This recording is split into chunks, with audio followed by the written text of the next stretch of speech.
Ya, profe. Arranque, profe. Mi pinche.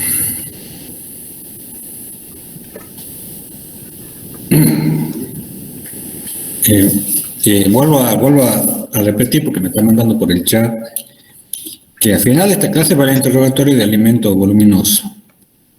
La ingeniera Dora, a cargo de la clase sistema de producción, bueno, se fue a vacunar, digamos, no va a estar, entonces que lo prorroga ese interrogatorio para el próximo fin de semana, para el próximo viernes.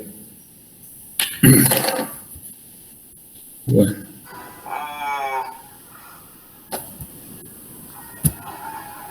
Qué asco. Qué asco.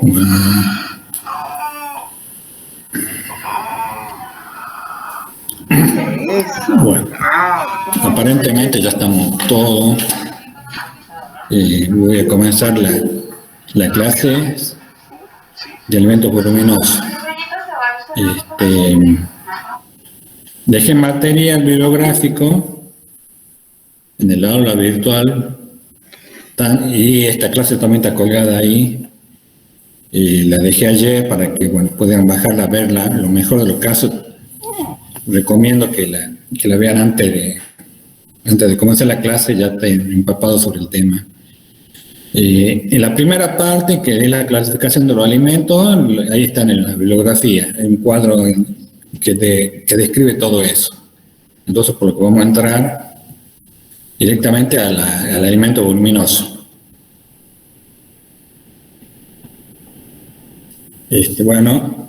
Son alimentos de origen animal, denominado comúnmente forraje, aunque esa denominación, cuando ustedes tengan forraje en quinto año, va a ser otra, digamos, pero en el común dice forraje, se refiere a todos estos alimentos, digamos, verdes, digamos. O por lo general verde fresco y después se llama conservado o reservado a los otros tipos de alimentos. ¿En qué se difieren esto con alimentos concentrados? Porque tiene bajo peso por unidad de volumen. ¿Por qué? Porque el peso en materia seca, ¿no?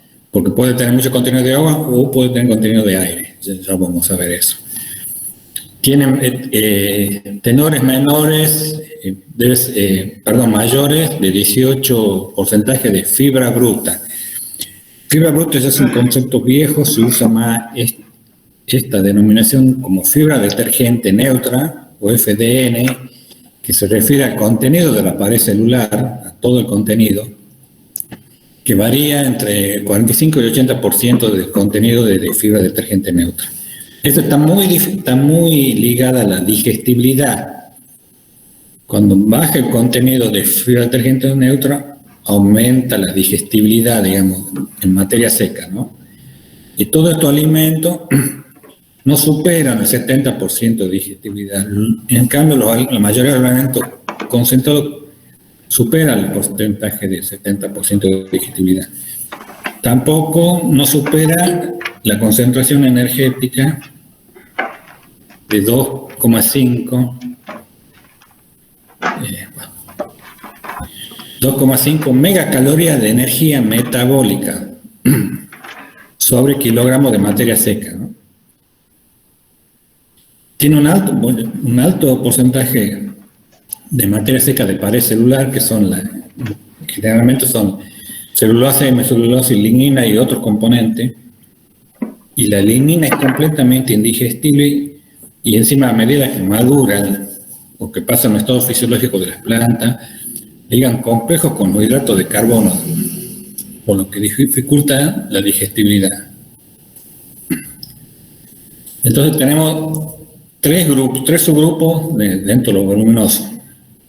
Las pasturas frescas, las reservas conservadas, le llamamos así porque son reservas que se usan en otro momento y se trata de conservar los valores nutritivos, por eso le llamamos reservas conservadas.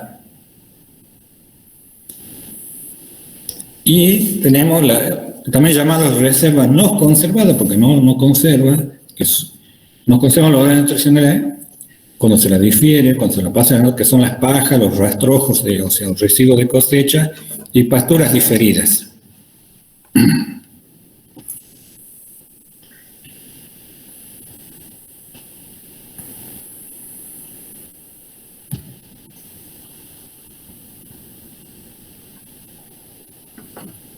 Dentro de las pasturas frescas tenemos las cultivadas, son aquellas especies que no son originarias de este lugar, ha sido trabajada y seleccionada en otro lugar y bueno, nosotros la usamos. Perennes y anuales, ustedes como ven acá en el cuadro este. Podemos tener gramíneas, dentro de ellas las C3 y C4. No sé si ustedes hicieron fisiología vegetal. Disculpe, profe, ¿qué es pasturas diferidas?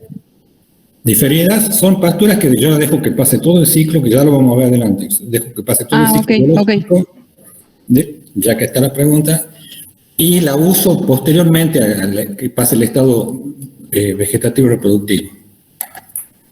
Y ustedes, alguien que me responda si ustedes vieron fisiología vegetal. ¿Conocen el concepto C3, C4? Sí, profe. Sí, profe. Gracias. Entonces, no voy a hablar de eso. Y después tenemos las leguminosas perennes, la más conocida de todas, la alfalfa. O yo puse la leucaena, aunque no es una pastura en sí, es un arbusto que a veces toma porte arbóreo. Pero es una leguminosa C4 y se usa como ustedes ven, el animal ramonea más que pastorea esto, porque es un arbusto. Y después tenemos a las anuales, dentro de ellas las gramíneas, la avena, que es anual, de invierno, y el sorgo, que es de verano, lo llamamos verdeo de invierno, verdeo de verano, se llama. Y después tenemos, como leguminosa, el ejemplo, el Melilotus, que es que acá está como naturalizada, y bueno, ya lo vamos a ver más adelante. Después tenemos las pasturas frescas naturales, naturalizadas, o sea, o son oriundas de acá como la Cloris o Tricloris, muchas especies, o han sido introducidas y se adaptaron como el pasto orquesta, la grama bermuda o la cola de zorro, que por ahí en algunos lugares se la ven en las banquinas o en algunas plazas, estas y estas, digamos. Pero bueno, son recursos forrajeros disponibles. Y tenemos otros recursos, bueno, fresco nativo, que son usados fresco nativo, todavía siguen llegando estudiantes. Llegan los dormilones. Son las cactáceas, son usados. El algarrobo es un porte arbóreo, pero muy usadas sus hojas. El animal puede llegar, por supuesto, hasta la altura. Su fruto, o la hojarasca cuando cae en la hoja y se seca. Y después otros arbustos leguminosos, puse ejemplo de tusca, que podemos encontrar, digamos. Y la otra clasificación, las reservas conservadas, que tenemos lo ensilado, que ya vamos a describir, que el principio de reserva es la fermentación anaeróbica láctica, es el principio que hace conservar esto. Acá tenemos los venos, que el principio de conservación es la deshidratación y compactación, y tenemos el enolaje no muy usado acá, que es intermedio de los dos, que son pasturas que se cortan, en verde no se dejan de secar y se le somete un medio anaeróbico para producir una fermentación. Como ustedes ven, está completamente envuelto, pero no se pica como lo ensilado. Más dormilones que llegan.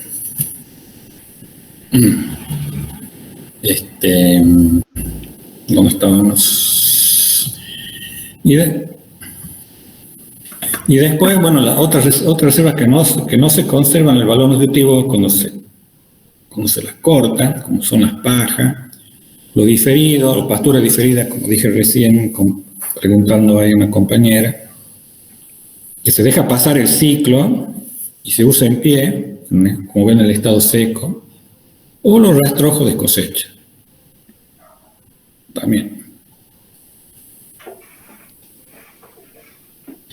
Entonces, todo estos, lo dejo este cuadro, lo explico muy brevemente, todos estos recursos forrajeros tienen diferentes cualidades energéticas, en este caso proteicas, digamos. Por ejemplo, vamos a lo que menos nutritivos son, por ejemplo, en esta que son las pajas y rastrojo, tiene un rango de concentración energética importante, pero si lo comparamos acá, los requerimientos de un sistema de cría solamente serviría para cubrir el requerimiento de este tipo de ganado, pero no cubre el requerimiento de un sistema de producción de leche, por ejemplo. Como ven acá. Y bueno, un verde de invierno, un verde de verano, un leguminosa de pradera sí cubriría, digamos, según el valor del requerimiento de energía o de proteína, estaría cubriendo en casi todos los sistemas de producción. Para dar una imagen, digamos, ¿qué puede aportar todos estos productos, ¿no? Y si lo vemos, digamos, esto en bovino, la digestibilidad con respecto a estos componentes, vemos que las pajas están muy por debajo en digestibilidad. Y si vemos esta tabla, que esta es de aumento diario de peso vivo, prácticamente un animal bovino no ganaría peso, es más, estaría levemente perdiendo con el consumo de este componente. Y si vemos los henos, es muy amplio en los valores de digestibilidad que puede tener de acuerdo al momento de corte, cómo se conservó y a la especie que se usó. Acá dice entre 33 y un 65%. Si vemos acá a un 50% de digestibilidad, un animal que consume esto no estaría ganando peso, se mantendría, y a partir de ahí lograría ganar peso diario, que llega a un tope entre medio kilo por día, comparado a un silaje que supera la barrera de 70, que puede llegar a superar la barrera de 70, un buen silaje de maíz, y estaría ganando más de 700, 800 gramos, o sea, 2 reservas, cómo varía de por sí, y qué respuesta animal daría.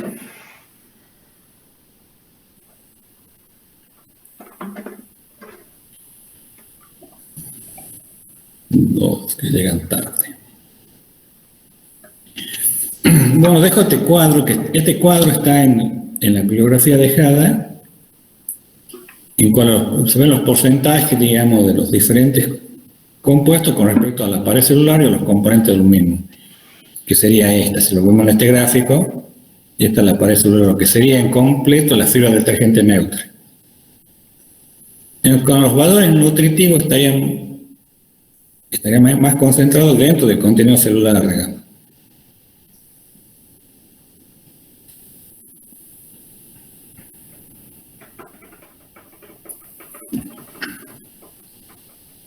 Y dentro de la estructura ya de una planta, si tomamos este dibujo, que puede ser una leguminosa o una alfalfa por el porte directo que tiene, ¿dónde está lo mayor contenido? Si ustedes este círculo rojo, que sería este de los azúcares, almidones, grasa, proteínas, péptidos, que estaría en la parte superior, donde hay mayor cantidad de hojas en relación al tallo. Y donde estaría más concentrado la fibra detergente neutra, o en este caso sería la fibra detergente ácida, que sería la fibra detergente neutra sin la hemicelulosa, estaría más concentrada en la parte baja de la planta, donde hay mayor tallo que contenido de hoja. Entonces yo me voy si el animal va y consume esto, empieza consumiendo la parte superior, donde el mayor valor nutritivo tiene, y luego la parte inferior, donde se va disminuyendo el valor nutritivo, siempre estando en un mismo estado fisiológico de la planta. Y si vemos a un maíz ya que ya en este estado el maíz está en estado ya reproductivo, empieza la senescencia de las hojas, donde ya es muy bajo el valor nutritivo. Acá hay el círculo rojo porque las cantidades de azúcar están concentradas en los granos, y la parte superior también tenemos un valor nutritivo bueno, siempre y cuando no haya florecido. Si esta planta no está en estado reproductivo, estaría en estado vegetativo, estaría de menor tamaño, no estarían los órganos reproductivos acá, pero habría más cantidad de hojas que tallo. Eso lo vamos a ver más adelante para que comprendan. Antes de entrar a este tema, no sé si quieren hacer unas preguntas, porque es medio largo. ¿Hasta acá o si no seguimos? No sé qué pregunta acá. Muy bien, profe. Todo bien. Bien. Preguntan en el chat. Esta clase está subida en la página virtual.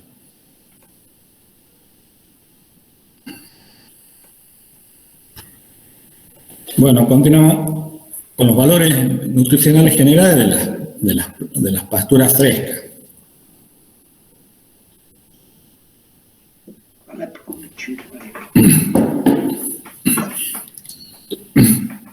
Los símbolos, esto es materia seca. Por lo general no supera el 31% de materia seca, todo lo demás es agua.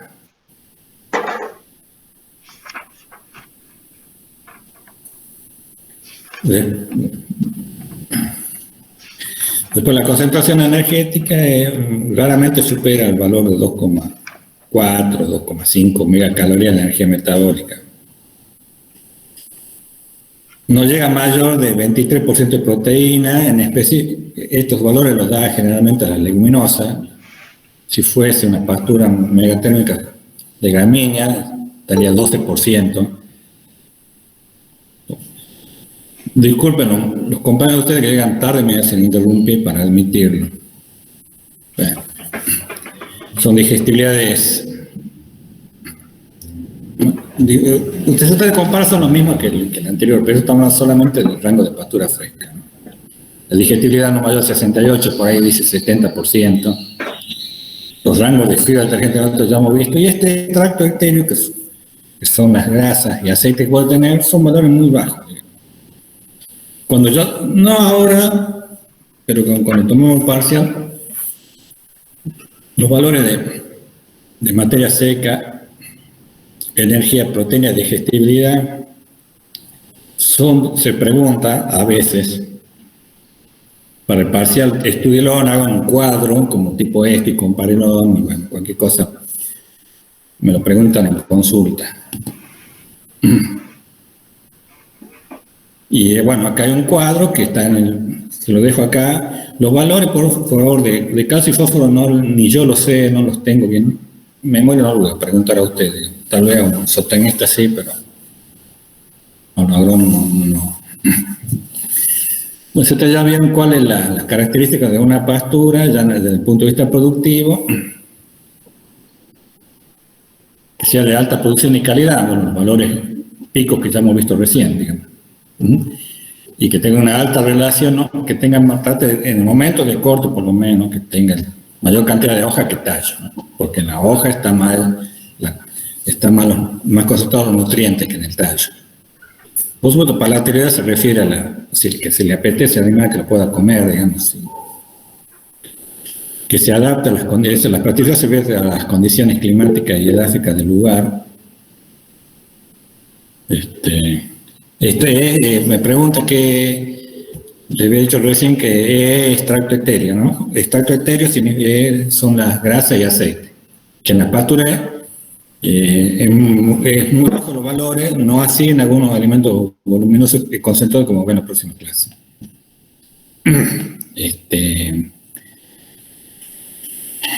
¿Dónde estábamos? Bueno, la plasticidad, bueno, importante que sea resistencia al corte, que sea al corte significa el pastoreo o la defoliación o el corte mecánico, o sea que pueda rebrotar luego de acá que está en punto 5, que pueda crear fácil capacidad de rebrote, por supuesto, luego de una defoliación mecánica o que el animal lo realice. que se pueda propagar por semilla o estolones, que pueda competir y ganarle, o que no le gane espacio a las malezas, digamos, que persista en el tiempo, si es perenne. Si puede, esto lo van a ver más en forrajicultura, la capacidad de asociarse con otra especie, las praderas polifíticas, por ejemplo, son varias especies que están a la vez y que todas en especies de capacidad forrajera. Y bueno, que sea resistente a los ataques de hongos, microorganismos, insectos. O sea, estos son los que se toman como características de una buena pastura. No todas las tienen.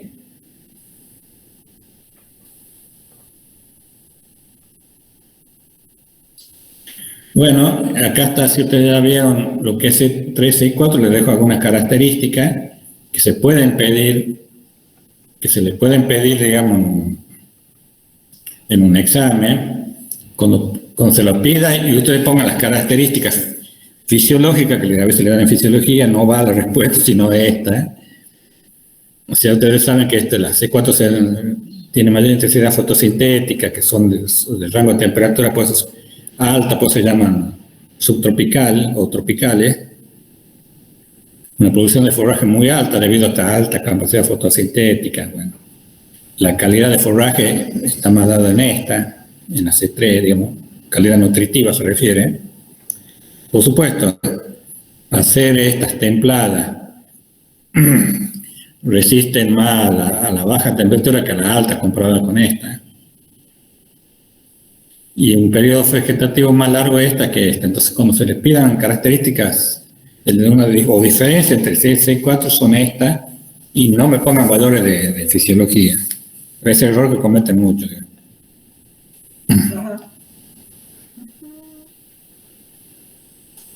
Bueno, las especies, digamos, del NOAA, que son todas tropicales, o también llamadas subtropicales, están acá. Lástima que ustedes no estén en forraje, si no ya las diferenciarían.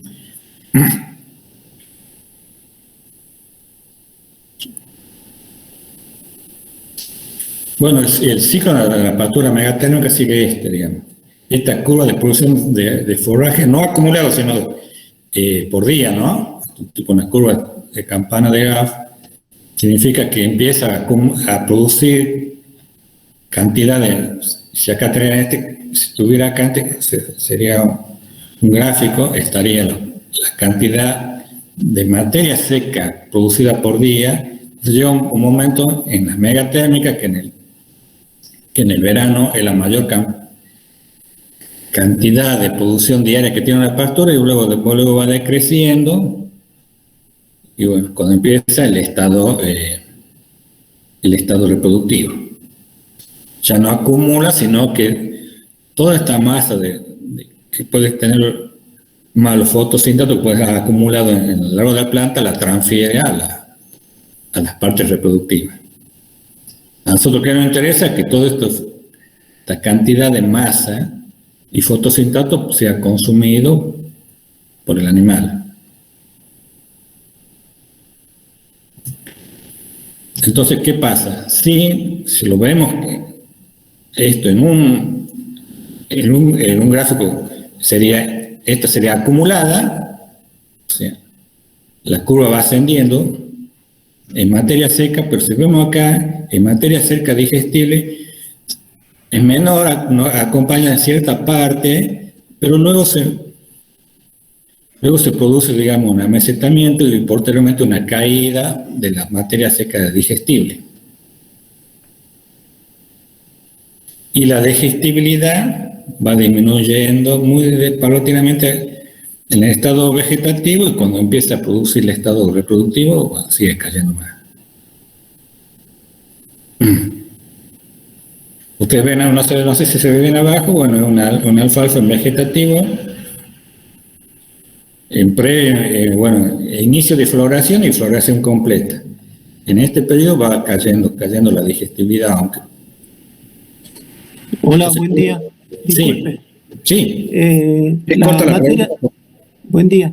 La materia seca digestible sería todo lo que no sería lignina. No sería lignina, sería algo de hemicelulosa, algo de celulosa en el bovino. porque el bovino tiene capacidad de digerir parte de esta componente, lignina no. Y eso es lo que se va acumulando y se va haciendo un complejo, en la lignina es un complejo, por supuesto para sostener el porte de la planta, pero para los animales no la pueden digerir. Y eso hace que no digiera la lignina y hace un complejo con los demás componentes que hace que también se dificulte la digestibilidad del otro componente de la pared celular.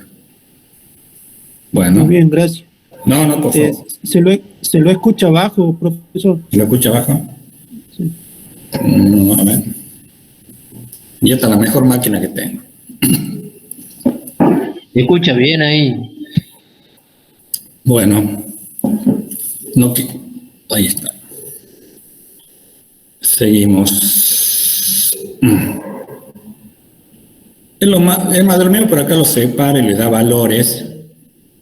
De Hugo Ricci, que era un docente de la cátedra que se jubiló ya, pero bueno, traigo este cuadro de él, del trabajo de tesis de maestría de él, en el cual ya le da valores. Antes era una curva que ustedes no veían con valores, pero acá le dan los valores, digamos, estos son los días, la digestibilidad de la materia seca, por supuesto, la digestibilidad en porcentaje y la proteína también en porcentaje.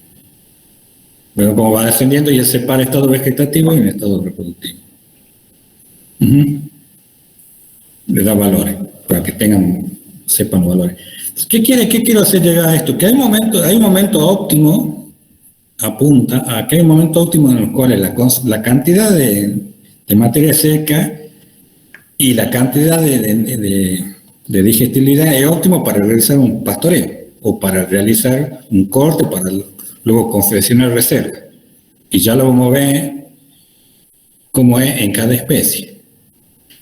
Si tú lo ves en gráfico y en otro cuadro que está en la bibliografía dada, ven cómo va cambiando el color y la cantidad de pastura producida y sus valores, digamos, de digestibilidad y proteína. Esta será una pastura megatérmica, pues tiene un valor de 12, comparado con alfalfa tendría un valor de más de 20. Pero va desde un estado vegetativo hasta ya una pastura, ya pasado el ciclo, dejada diferida.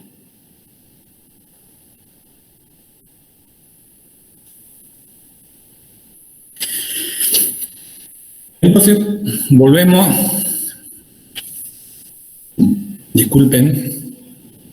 digamos, a los extractos. Acuérdense, estrato superior, mayor cantidad de hoja que tallo, y estrato inferior, mayor tallo que hoja. Y acá lo está diciendo. Mayor hoja, menor tallo. También hay mayor contenido de agua y por lo tanto menor de materia seca. En estos extractos, la fibra detergente neutra es menor, pero también la fibra efectiva. Fibra efectiva en rumiante se refiere a la fibra que tiene efecto de rumia, ¿no? Si yo la fibra la corto muy chiquitita, el animal no tiene efecto de rumia. Eso lo habrán visto, la rumia es importante en el proceso de la digestión, se lo habrán visto en introducción a la zootecnia 1.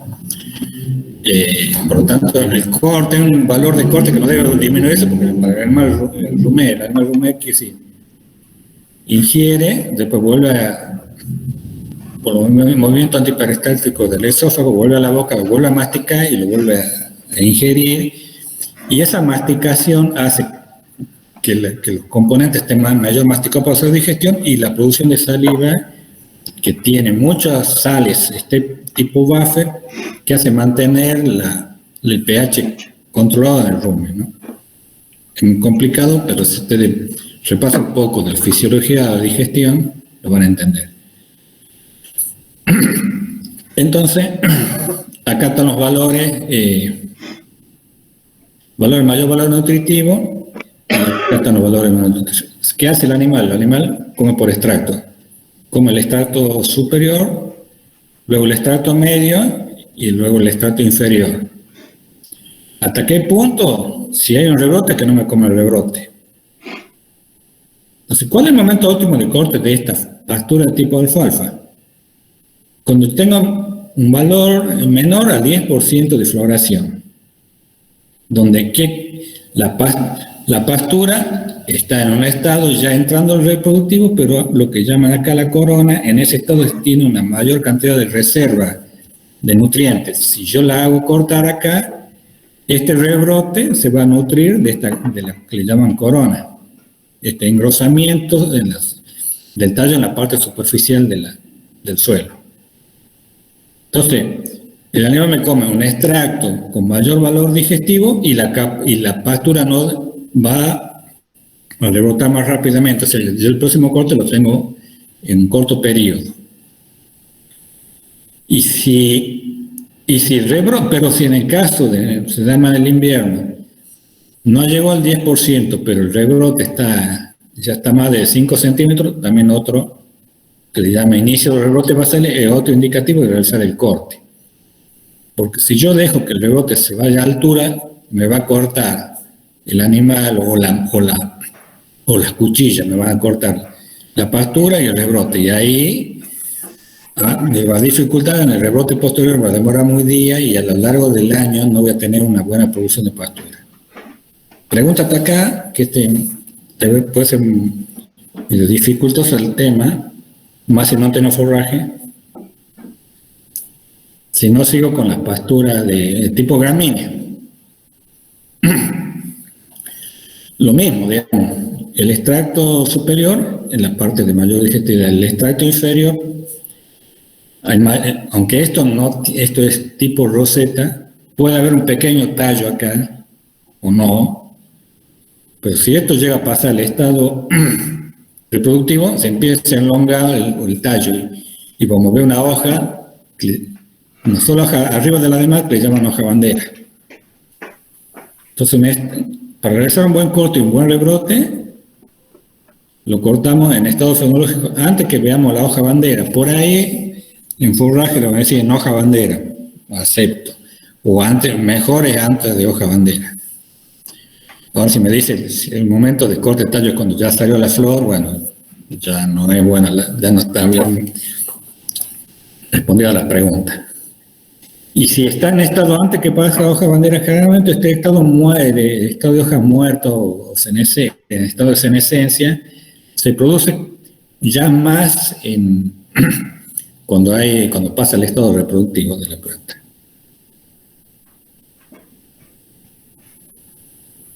Bueno, acá una síntesis de ambas. Y esto es un estilo de... ¿Profe? Sí. Tengo una duda. ¿Qué es la tasa de pasaje que aparecía en la diapositiva? La anterior tasa de pasaje, ¿cuánto demora el alimento de pasar, digamos, de la boca al ano? En una palabra. Una alta tasa de pasaje es porque hay una alta digestibilidad. En cambio, un componente poco digestible, la tasa de pasaje demora. ¿Me entiende? No sé bien, gracias. Te responder la pregunta, gracias. Sí. Y otra cosa, como ya recién... Sí. Disculpe. Sí. Te quería preguntar, en el caso creo que veo el tipo de trébol blanco, ¿verdad? Acá está, sí. ¿Cuál sería más eficiente, digamos, para el ganado vacuno? El trébol blanco no lo usamos mucho nosotros, no hay mucho acá. La diferencia con otras leguminosas es de tipo de rastrero. Y acá está tal vez la respuesta. Altura de corte. ¿Qué tenemos que hacer en el aprovechamiento del trébol blanco? No irnos muy debajo de la altura como las demás, porque si va muy debajo, ¿ves este rectángulo que está acá? Ahí es donde están los meristemas de rebrote. Si yo dejo que bajo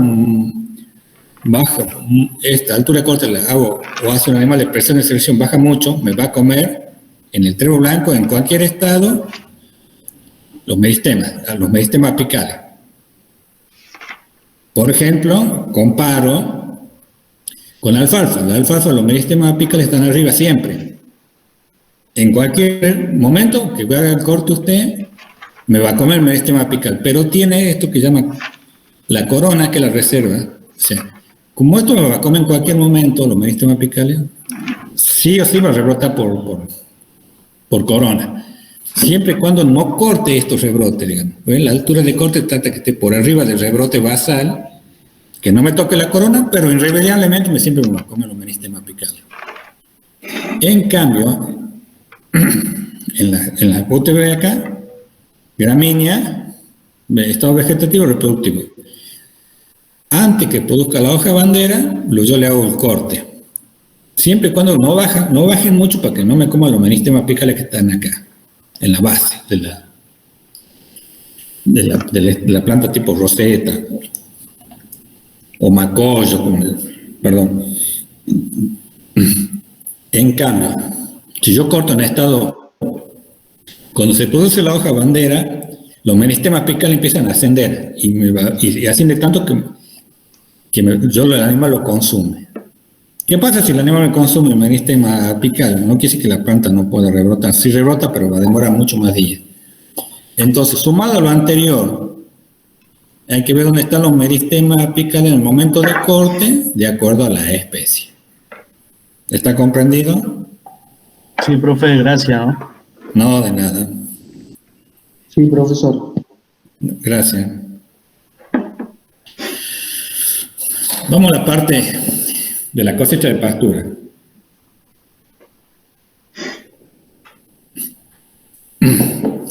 Bueno, el bovino tiene su órgano de corte, más allá es la lengua. No es que la lengua corte, sino que la lengua hace de prensión. Entonces la lengua tiene este movimiento, prende el animal, cierra la boca y hace el corte con movimiento de nuca. En el caso del equino, usa los labios.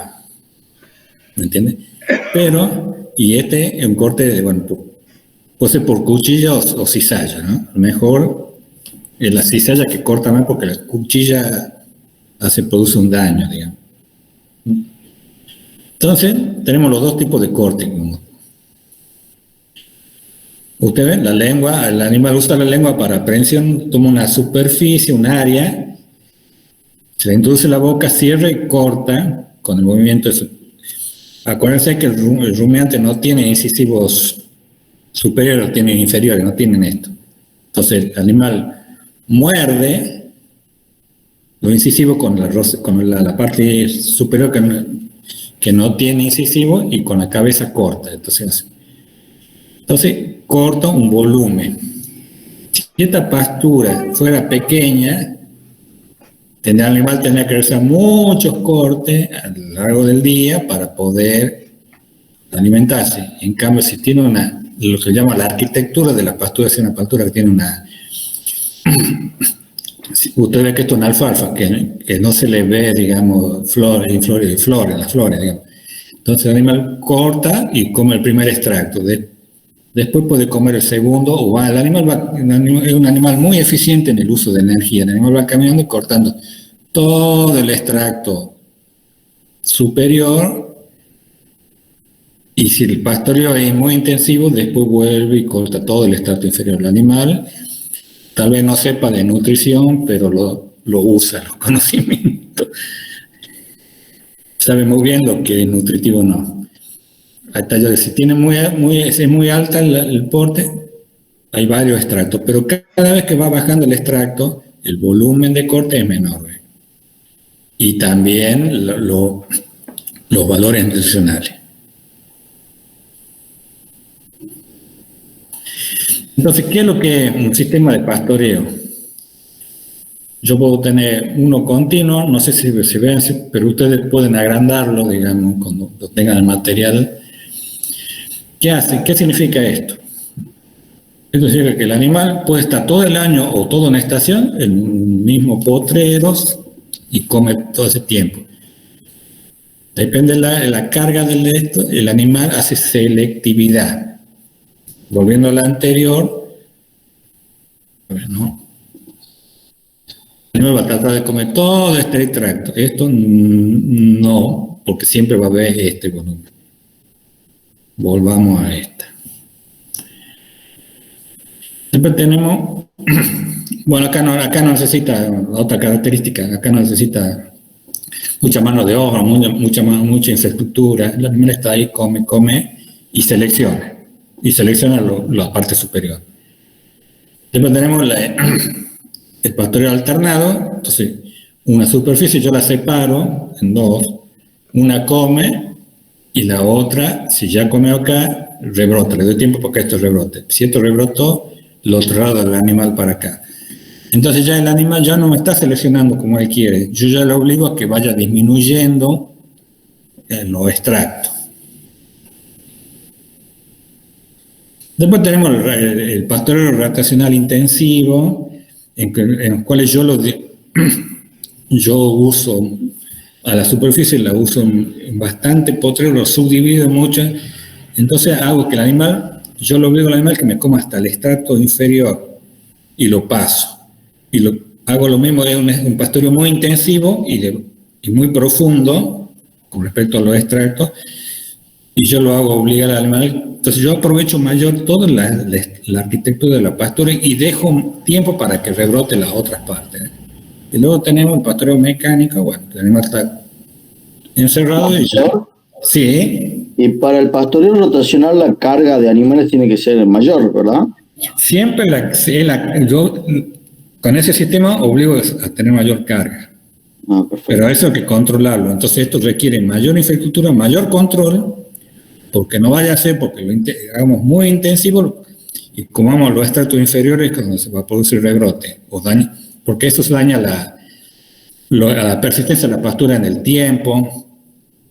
Claro. Por ejemplo, ¿me entiendes? El tema del pisoteo del animal también, ¿verdad, profe? También, acá hay mayor, ¿cómo decir? Acá hay un pisoteo controlado. Claro. Acá no me pisotea el rebrote, acá me pisotea el rebrote. También depende de la carga, ¿no? Esto ya lo van a ver, yo lo veo desde el punto de vista del aprovechamiento de la pastura esto. Ahora cuando lamentablemente no lo tienen antes, pero cuando vean forraje les explica mucho mejor esto. Yo le doy un pantallazo nomás. ¿Comprenden?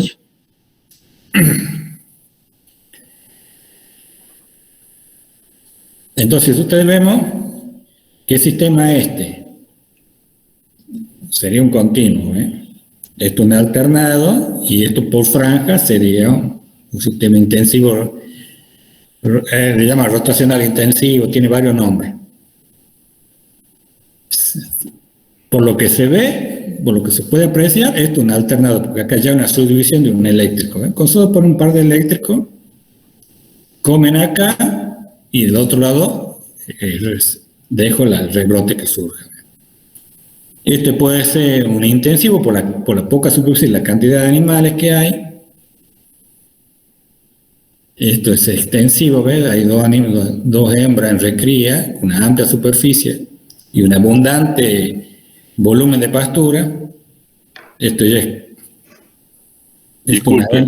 ¿Sí? ¿Cuál es el extensivo? Porque no marcó extensivo. ¿Sería continuo? Este será, extensivo continuo, puede ser, ¿no? Bien. Este sería, porque usted que ve acá, dos animales, casi en una hectárea, con una alta cantidad digamos, de volumen de pastura. Y este sería el alternado, porque ya veo lo que se ve, digo yo, veo una subdivisión por un par de alambre eléctrico. Entonces, el que está abajo de los dos animales también sería extensivo, donde está la fila esa de... Sí, acá ya lo hacen trabajar en línea, hacen un frente y lo van corriendo, ese eléctrico que ve acá, lo van corriendo cada 10 metros, por decir acá. Entonces va como una línea de ataque, una línea de animales, ¿ves? ¿Ese sistema no es semi-extensivo, profe? ¿Cuál? ¿Perdón? No escuché la pregunta, pero este sería el mayor intensidad que hay dentro de la foto, ¿eh? Bueno, sí. No es el que yo le digo, no es semi-extensivo eso. Este es muy intensivo. Este que yo veo con el pulsor, ¿se ve el pulsor? Sí. Veo una línea de frente. Sí. Casi todos los animales están en una línea comiendo uno de par del otro, solamente estos animales estarán saciados o van a comer. Lo manejo con un eléctrico y lo voy corriendo cada 10 metros, cada hora, por ejemplo, puede ser. Yo ahí el animal lo obligo a comer a los extractos más inferiores. Sí, una pregunta que estaban por decir ahí. ¿Eso sería alternado? No, este es intensivo. La alternada sería este, ¿ve? Podría ser. Si volvemos al anterior... Disculpe, Sí. pero intensivo ¿en qué entraría? ¿En qué parámetro, digamos? Intensivo en el parámetro de... El Porque pastoreo, ¿en cuál parámetro, digamos? ¿En el continuo? no. Pastoreo rotacional. ¿Ve acá? Sí, ese sería intensivo. Yo es intensivo y este el más extensivo, ¿ve? Ah, perfecto. No, yo no lo había dicho recién, disculpen, pero...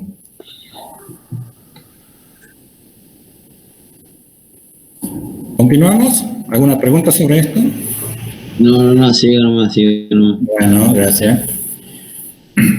¿Cuál es la característica de nuestra zona, digamos? Acá tenemos lluvias que se dan en la parte estival, y si ustedes ven la respuesta a la lluvia, a la respuesta a la producción de gramínea en crecimiento.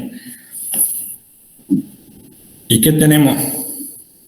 Podemos tener otros recursos forrajeros entre árboles y arbustos durante todo el año, pero luego de la época de lluvia o entrando al fin del otoño, como ya estamos ahora, este es un otoño prácticamente atípico, que no hubo helada, no hizo frío, pero las primeras heladas de mayo corta el ciclo de las pasturas megatérmicas, se secan y entran en diferido. O sea, no he ido al campo en esta estación, pero quien fue debe encontrar algunas pasturas verdes todavía, o ya no, porque también el ciclo se corta por el fotoperíodo, pero la primera helada corta el ciclo, ¿eh? Entonces queda todo, ya no crece, queda todo seco y se puede usar como diferido. Eso va a referir a fines del otoño, todo el invierno y principio de la primavera o mediados de primavera hasta que venga próximamente la lluvia. Algunas pasturas pueden rebrotar, digamos, como los sencos ciliares, pueden rebrotar sin haber llovido o solamente con la humedad que haya quedado en el suelo, pero responde mal al fotoperíodo que otras como el gato panes, que es más condicionada a las lluvias, digamos. Bueno, pero esa es la característica de nuestra región.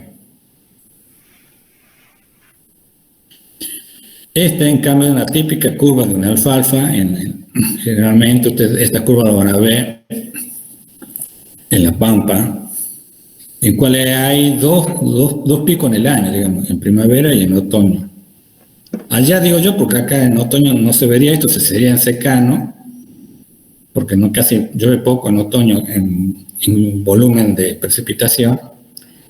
Entonces se va a ver qué hace que esta curva descienda, a veces los intensos calores, aunque llueva, con respecto a la alfalfa estoy hablando, ¿no? Entonces el comportamiento de la alfalfa, y depende de cada región, tiene sus comportamientos de producción. Esta línea sería la demanda, aunque no es tan constante como indica acá, en cual hay periodos que hay abundante oferta y hay periodos que hay, le llaman los baches forrajeros. Entonces, ¿qué hacemos? Cortamos acá y la trasladamos acá. ¿Cómo hacemos ese traslado? Una reserva conservada, que ya vamos a ver el tema. Acá. ¿Qué hace la reserva? Almacenamos el alimento para ser consumido en la otra época del año. Cosa de otra época del año donde hay los baches forrajeros. ¿Qué hacemos acá? Tratamos de mantener la producción de animales constante durante todo el periodo de producción. Se corta el forraje recién cortado y lo mantenemos conservado sin que se pierda sus propiedades. Podemos aumentar así la carga. Si dependiéramos solamente del diferido, nuestra cadena más débil sería el invierno. Entonces tratamos de hacer esta reserva para que durante el año podamos satisfacer toda la demanda de producción, ¿no? Según el tipo de conservación y según el contenido de humedad. Para ir adelantando el tema, conservación refiere ¿qué hace conservar? En un ensilado lo que hace conservar es la fermentación anaeróbica, que hace que el pH baje a un nivel en que no haga, en que no produzca microorganismos que me deteriore la pastura. O la reserva, disculpe. Y el otro es la deshidratación, que ya vemos acá, y ya lo he explicado. Durante ido, se lo dejo acá, y pasamos al otro tipo de, según el contenido de humedad. Tenemos lo seco y lo húmedo. Tenemos el forraje diferido en pie, y el heno, y lo húmedo. El enolaje y el silaje. Enolaje no voy a hablar, prefiero hablar del silaje. No lo usamos mucho acá. Acá vamos a hablar de enificación primero. ¿Cómo se hace un heno? Se llega al estado ideal de cuando está el momento fisiológico ideal del corte de un alfa. Generalmente se hace de alfalfa, pero también se hace en el norte, se hace mucha enificación de las subtropicales o megatérmicas también llamadas, en cuales yo hago un corte, pero tengo que ver, digamos, hoy, bueno, estamos fuera de época para hacer enificación, pero un día que esté medio nublado a la mañana no es muy bueno, a menos que tengamos bien estudiado el pronóstico de los días sucesivos. Pero yo tengo que hacer el corte cuando se eleva el rocío y que tenga día de sol. Lo mejor sería realizar el corte a la mañana y enificar a la tarde.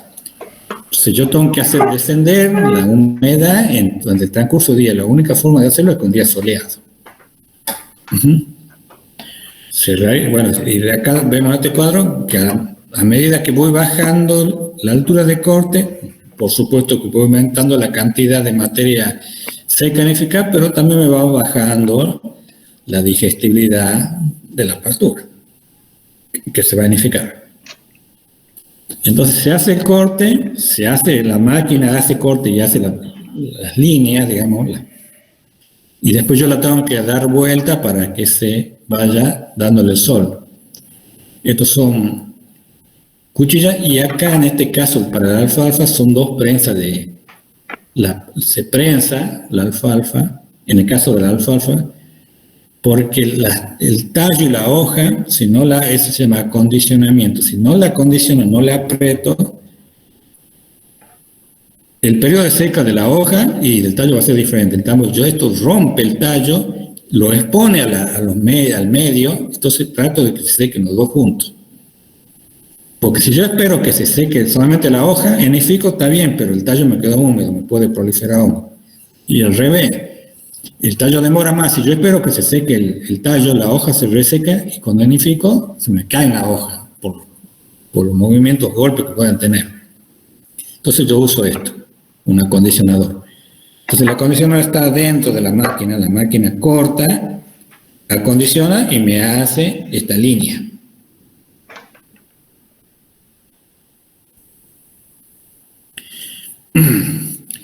El secado de helado hago que pierda humedad. En conclusión, tengo que hacer que llegue la humedad menos del 20% para poder enificar. Y dentro de la enificación, el proceso también tiene que seguir perdiendo humedad. Por lo tanto, cuando yo guardo los materiales, no lo tengo que cubrir totalmente, tiene que darle aire.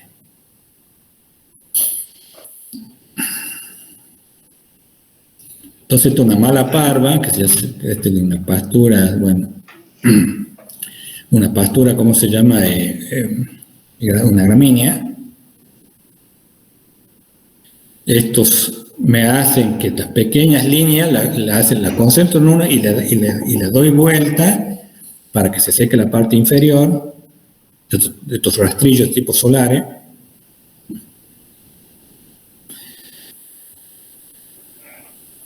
Y luego viene el que arma el rollo o el fardo, la máquina.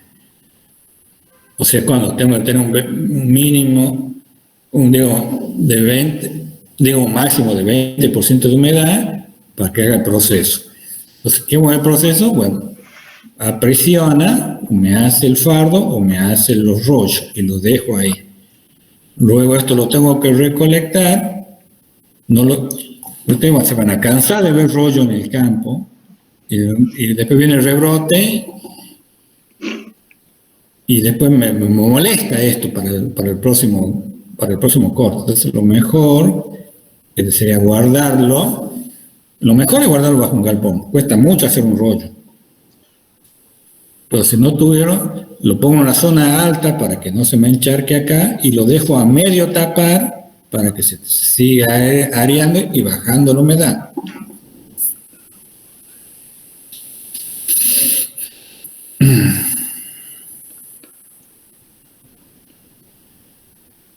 Bueno, acá tengo diferentes tipos de calidades.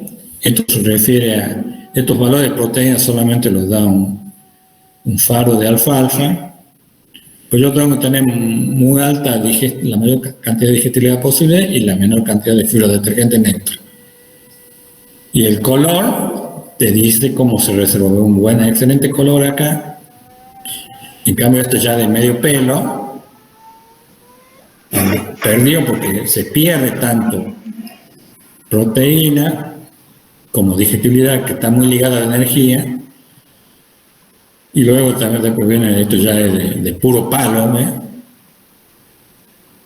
ya un rollo muy malo. Esto cuesta hacer lo mismo, usted tiene que gastar la misma cantidad de maquinaria y de mano de obra. Entonces, ¿qué hay que hacer? Hacerlo en el momento óptimo y conservarlo en buenas condiciones. La respuesta animal con esto es muy diferente. Y luego, ¿cómo lo suministro? Dice, el jefe del personal dice, a sus peones le dice, vayan, tírenle un rollo, tírenle, dice. Y él va y lo dejan ahí, le cortan las hebras, le cortan los hilos y lo dejan. El animal come. Pero el animal, si no le ponen un aro como en esto, el animal come, lo pisa, lo orina, lo bostea. En cambio acá el animal accede y acá tiene mucha pérdida y acá tiene menor pérdida. Otra forma es ponerlo en línea y ponerle un eléctrico y ir corriendo a medida que va. Acá lo ve mejor, ir corriendo a medida que el animal lo puede acceder y no pisotearlo ni como pasa en el anterior. Y luego viene la suministración mecánica, una máquina que desmenuza los rollos y después se los traslada por otra máquina, o puede ser la misma también, y suministrarlo. Entonces hemos ido de suministrar el rollo de la menor eficiencia o del menor aprovechamiento al mayor aprovechamiento. Y menor pérdida, ¿no? Sí, no sé quién llegó. Ay. No sé quién escribe acá.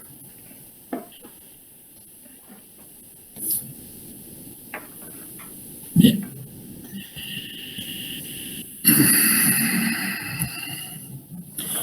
¿Alguna pregunta sobre enificación?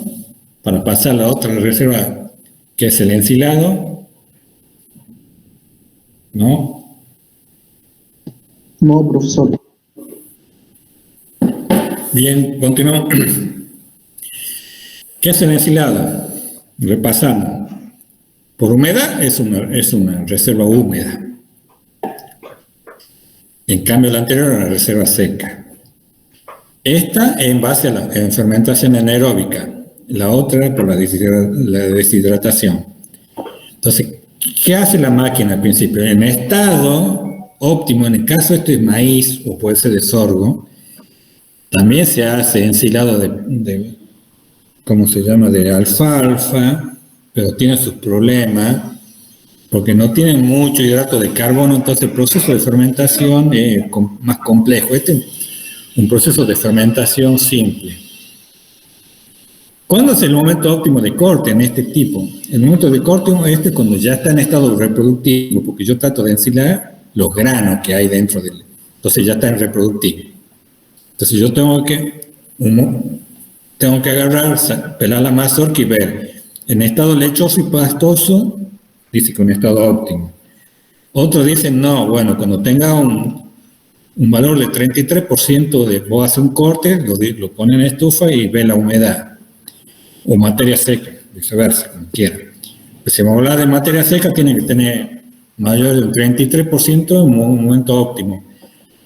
En cambio, el sorgo es mucho más complicado porque los granos del sorgo, las panojas, los granos, maduran en diferentes momentos, según la altura o la distancia.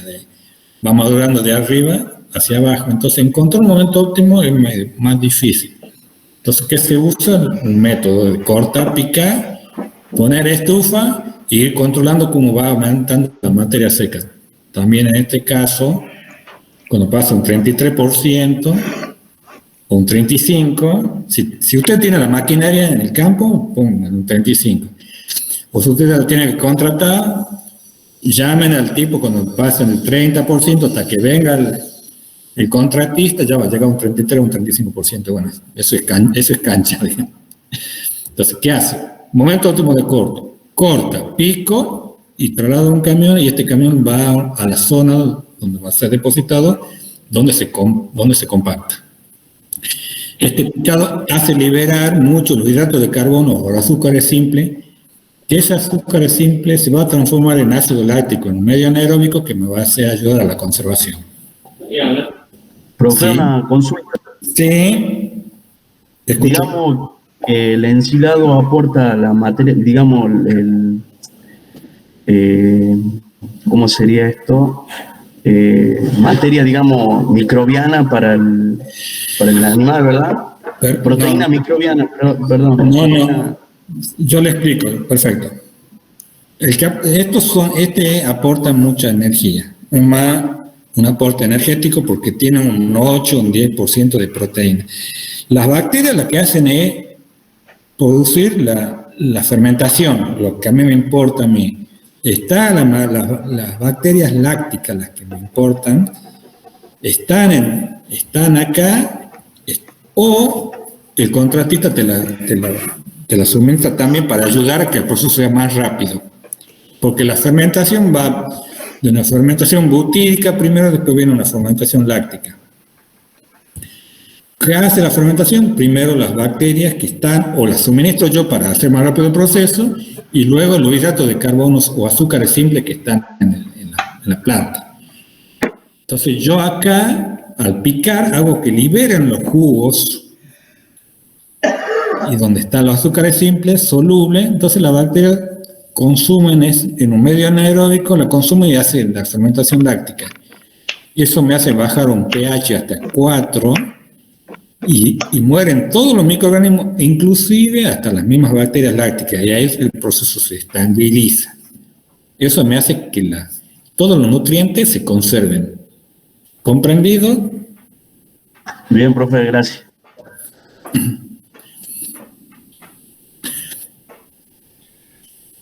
Profe. Sí. ¿Cómo sé en qué momento le tengo que brindar, digamos, el producto del ensilaje al animal, digamos? El ensilado al animal, por el tiempo, a veces usted tiene que estar, como pues, no me acuerdo en estos momentos, pero hay un periodo de 30 a 40 días, eso es estándar. Pero usted puede perforar, agarrar un silo bolsa, perforar, tomar una muestra y tomar el pH. O sea, por el pH el que me permitía a mí brindarle al animal el alimento, digamos. Claro, el pH ya el proceso ahí se estabiliza, en pH que llega a 4. Siempre cuando llegue a 4, porque, por ejemplo, si usted ve este gráfico acá, usted ve que ¿qué color es el picado este? Se ve el pulsor, ¿no? Sí. Es amarillo. Acá está ensilando, fue pasado el momento óptimo. Y no únicamente con la cantidad de materia seca, sino que ha disminuido seguramente los hidratos de carbono. Entonces este ensilado, y aunque haga promesa Mahoma, no va a llegar a pH 4 porque no tiene la cantidad de hidratos, porque se pasó. ¿Me entiende? Sí. Y aparte usted ve Al estar muy seco, aparte las pérdidas que tiene por volatilidad por el aire, digamos. Acá perdemos pues, muchos aspectos. Yo le muestro esta foto porque está pasada, está amarilla y tiene encima pérdida, digamos, de material. ¿Ustedes ven cómo vuela la pérdida? Estas fotos es para mostrar que esto no debemos llegar a estos momentos. Debemos llegar a este color, ¿ves? Este es un color muy lindo para Cecilia. Y esto ya no. Profesor, disculpe una consulta. Sí. Por ejemplo, en el estado lechoso no hay mucha pérdida. Disculpe. Por ejemplo, que no sé, que está ensilando maíz o algo. Disculpe un segundo, me voy a conectar la batería si no se me corta. Espera un par de minutos.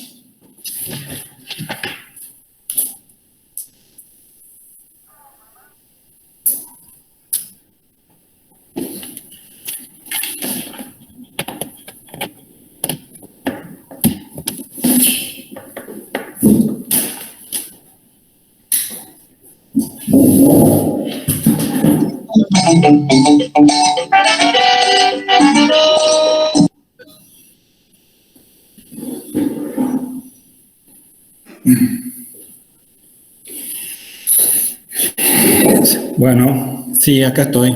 La pregunta era... Yo preguntaba si en el estado lechoso no había mucha pérdida. Tiene un estado lechoso pastoso. Tiene lo que le llaman línea de la leche en el grano. No tengo acá en esta presentación. No dispongo. Usted corta, ve el grano y ve que hay una línea. O sea, hay una parte líquida y una parte sólida del grano. Y la línea es la diferencia. Yo le voy a traer 50 bibliografías y bueno, discutí en esas 50 diferentes cosas. Entonces, ¿qué tengo que ver yo? Primero hago una observación. Veo el estado fisiológico de la planta. No necesito hacer ninguna prueba, ninguna... Entonces yo trato que la planta entre en estado reproductivo y ver que ya se están formando las mazorcas. Y yo ya ahí presto atención. Luego veo que las hojas de abajo no entran en senescencia. Y ya me empiezo a revisar yo cómo se llama las mazorcas. Abro una mazorca, parto la mazorca y veo la línea de leche cómo está. Si está todo lechoso, puedo esperar más. Y ya si quiere una prueba objetiva, como yo le dije recién, haga un corte, un picado, ponga estufa, una muestra y vea la cantidad de materia seca que tiene. Entonces, el momento óptimo donde va a obtener calidad y cantidad es cuando estén entre 33 a 37% esa materia seca. Y lo usa tanto para grano de maíz, para maíz o para soja. ¿Comprendido? Perfecto, profesor, muchas gracias. Porque pueden diferir entre eso, profesor, lo que define el contenido de humedad concretamente.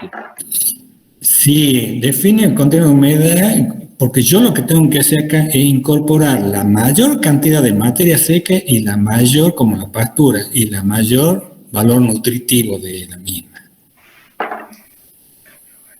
¿Estamos?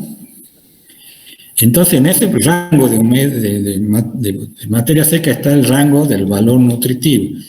Después yo tengo que ver, por supuesto, tengo que ver los híbridos, porque hay híbridos que están hechos para grano, otros están hechos para pastura, en el caso de sorgo, y otros son híbridos de silero. Ahora, ¿qué pasa si yo tengo una variedad para grano y digo, bueno, se cayó el precio, o por cualquier otro motivo decido en la mitad, bueno, no voy a cosechar, no voy a hacer silaje, y bueno, entonces voy a tener que hacer otras observaciones, y con tiempo, por supuesto. Y ver, bueno, ahí ver la cantidad de materia seca. Porque también la densidad de siembra es diferente, de acuerdo a lo que usted quiere de origen, pero se puede cambiar de opinión por diferentes circunstancias, bueno. ¿Comprendido? ¿Alguna duda sobre la decisión del corte? Está claro, profesor. ¿Está claro? Bien. Bueno, la otra es la altura de corte. ¿Ven? Donde está esta persona acá parada, ven que hay mucha hoja de senescencia en esta altura de corte. Yo si quiero tener un poco de calidad, elevo la altura de corte hasta casi esta persona, hasta casi la rodilla, ¿ves que se cortó? Porque todo este material sí aumenta el volumen, pero este es de poco valor nutricional. A menos que sea para tambo. Porque el tambo se usa más el silaje para no sé si ustedes vieron, van a ver producción de leche otro año, pero se usa mayor cantidad de fibra detergente neutra porque en el proceso de digestión se quiere obtener un ácido láctico específico que va a aumentar el porcentaje de grasa butirosa en la leche. Bueno, es muy complejo explicarlo, pero en el caso, si yo quiero hacer silaje para bovino en engorde, yo tengo que elevar un poco la altura de corte, no usar esto que es poco valor nutricional. Y bueno, lo que yo no tengo que hacer, mira, si ustedes cortan muy por debajo del 30% de, ¿cómo se llama? De materia seca, en el silaje voy a tener agua, voy a tener mucha concentración de agua y produce esto, todo bajo el mundo de agua y yo soy corto para sacar. Acá me estoy eliminando, sí, elimino agua y elimino nutrientes disueltos en el agua. Entonces, valores muy altos de materia seca, no se produce una buena fermentación, y valores muy bajos, voy a tener voy a ensilar mucha cantidad de agua. Yo no quiero agua, yo quiero ensilado. Bueno, después viene el proceso de ensilado, en este caso es silobolsa, ¿ves? Viene el producto, se lo deposita en esta tolva que puede tener dos engranajes mecánicos que me hace que corte el grano o no, digamos. Si yo rompo el grano, libero nutrientes para mejorar el aprovechamiento para el animal después. Y después viene la compactación, esta máquina me embolsa y me compacta. Todo. Después viene el silo búnker, silo trinchera, que usamos el mismo tractor para compactarlo, digamos. Y acá diferentes valores nutricionales. Un buen silaje tiene alta digestibilidad, un valor superior al 35% ya hecho silo, ¿no? De materia seca, un valor muy alto de digestibilidad, de concentración energética. Si yo hago que los valores por diferentes componentes, el pH no puede bajar a 5, o no puede bajar a 4, que es mi objetivo, voy a obtener después, un ataque de hongo, que hace muy mala la digestión del animal, puede causar enfermedades, y un silo pobre, digamos. Hacer esto es el mismo costo, pero acá los desperdicios, que el animal no lo va a consumir, los inconvenientes metabólicos que puede traer, es pérdida.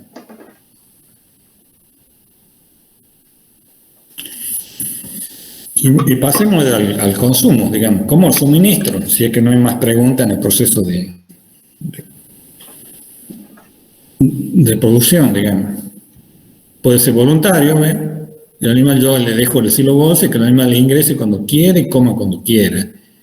Sí, menos mano de obra, pero mayor desperdicio, ¿ves? En cambio, si yo le pongo esto, he cortado la bolsa lateralmente para que me entre mayor cantidad de animales, pero el error acá es no haber dejado la bolsa para taparlo, digamos. ¿Qué viene?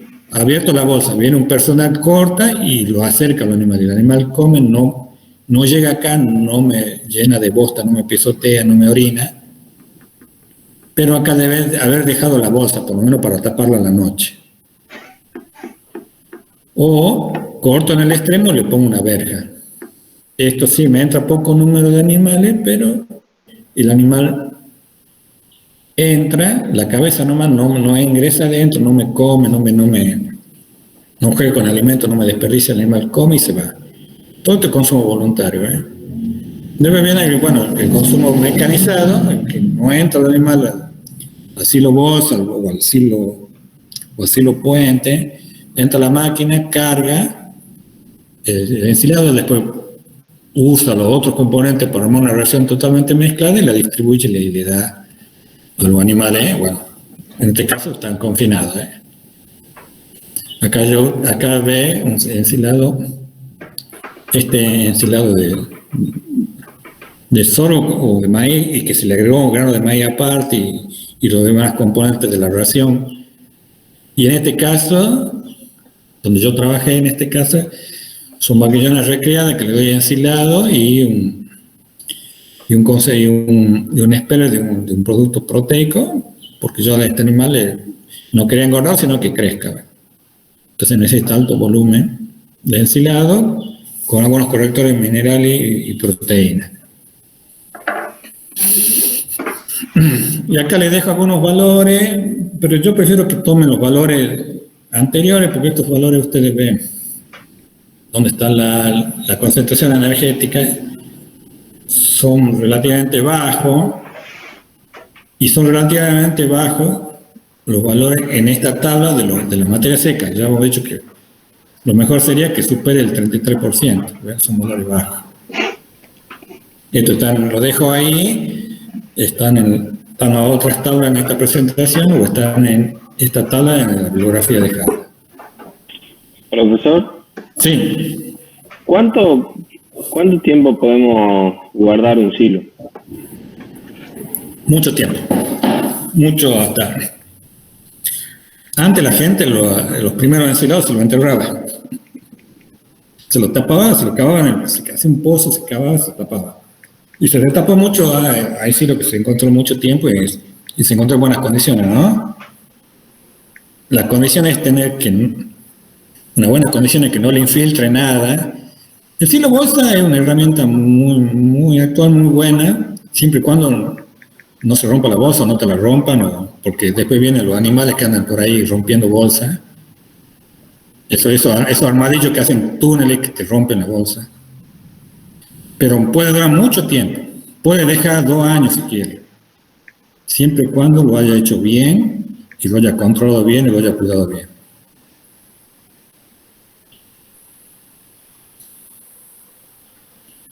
Muchas gracias. No. Bueno, después las otras reservas que no se conservan, que ya hemos hablado mucho anteriormente. El rastrojo de maíz o del rastrojo de soja, hasta puede ser muy bueno siempre y cuando haya sido deficiente la máquina en cosechadora. Si la máquina no es eficiente en la cosechadora, me deja mucho grano en el maíz, o sea, pierde la agricultura, pero gana la ganadería en ese punto. Pero bueno, son materiales muertos. Vamos con la premisa de que la agricultura hizo muy bien con su cosechadora, ha dejado muy poco grano. Más allá de esto, hay que tener cuidado en los primeros días de pastoreo del rastrojo por ese remanente de pérdida que dejan, porque el animal es muy selectivo. En los primeros días el animal no te come la parte de la planta, sino el grano que está en el suelo o la mazorca. Y hay que tener mucho cuidado porque si llega a comer en los primeros días mucha cantidad de grano, puede tener problemas. Entonces, los primeros días del animal del rastrojo son pocas horas y después va dejando con el tiempo, le va dejando más horas. Pero es un recurso alimenticio, digamos, de baja calidad, aparte del grano que haya quedado en el piso. Y también se enojan mucho los agrónomos porque si lo dejan comer mucho rastrojo, le quita la cobertura, la protección al suelo.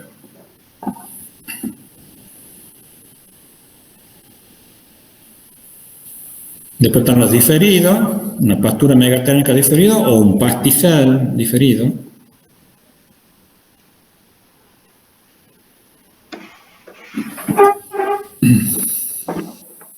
Acá la composición nutricional de los rastrojos, y que puede ser muy similar a las pasturas diferidas, ¿no?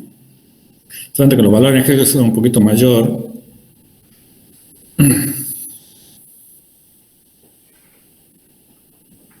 Y después tenemos otros recursos forrajeros que son, bueno, que ya lo he nombrado, son árboles y arbustos que hay en el monte, que pueden ser los frutos, las hojas, la hojarasca, o la misma algunas epífitas que crecen sobre los árboles.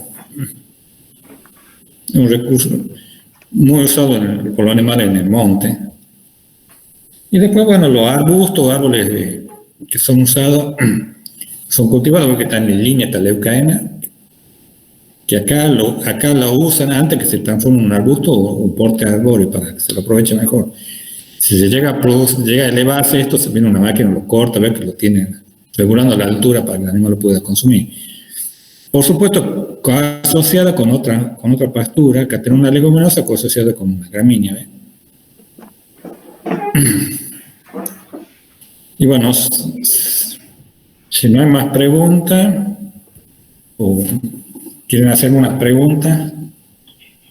Profe, el práctico que se va a habilitar ahora, Sí, ¿cuánto sí. tiempo tenemos para realizarlo? O sea, ¿hasta qué hora va a estar habilitado? No, yo le habilito ahora. Usted entra, son 5 preguntas, tiene 5 minutos para responderla. Ahí dice, yo le respondo al compañero primero, después. Entonces, termino de responder. Pero lo dejo abierto 10 minutos. ¿Qué quieren ir al baño? Les dejo tiempo si quieren. Pueden ir, ¿qué hora es? 10:30, la hora, así que no. Lo habilito. Si quieren hacer una pausa e ir al baño, tomar algo en 5 minutos, lo habilito, va a estar abierto 10 minutos. Pero a medida que usted entra, tiene 5. Perfecto, gracias. No sé, ¿otra pregunta? No, por favor. ¿Otra pregunta antes del examen, sobre la presentación, o vamos al examen? ¿Cómo quieren? ¿Quieren una pausa de 5 minutos? Ahora nomás. Empezamos ahora. No, me rendí, creo yo. ¿Ahora nomás? Bueno, ¿hay objeción? Ahora. Bueno.